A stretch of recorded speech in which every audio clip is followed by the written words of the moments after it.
জঙ্গলের ভেতর একটি কুঁড়েঘর, যেখানে বাস করে আধার নামে একটি ছেলে। সে কখনো গ্রামের নামই শুনেনি। একদিন এক গ্রামের রাখাল বালক, তার নাম শাকিন, সে গরু চড়াতে চড়াতে সেই কুঁড়েঘরের সামনে এসে পড়ে। শাকিন বলল, এই কুঁড়েঘর আগে দেখেনি, কে এখানে থাকে? সে বলল, বাড়িতে কি কেউ আছে এখানে? বাড়িতে কি কেউ আছে এখানে? এমন সময় দেখলো একটি ছেলে কুঁড়েঘর থেকে বের হলো। আধার বলল, কে তুমি? ঘর থেকে বের হলে?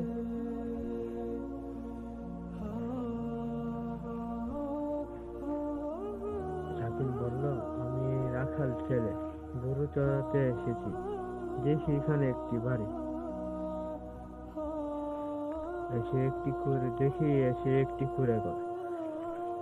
আদা বলল, তো তোমার নাম কি? শাকিন বলল, আমার নাম শাকিন।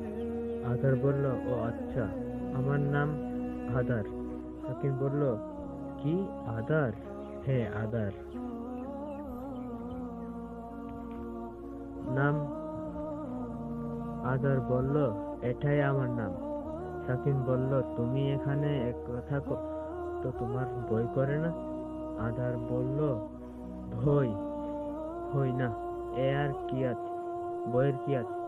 শাকিন বলল, আচ্ছা, আমি চলে যাই, সন্ধ্যা ঘুরিয়ে আসি। তারপর বিদায় নিয়ে চলে যায় শাকিন। সে ভাবে, এই জঙ্গলের বিষয় গ্রামবাসীরা কি জানে? একদিন ওদেরকে জানাতে হবে। ঠিক একদিন এই বিষয় নিয়ে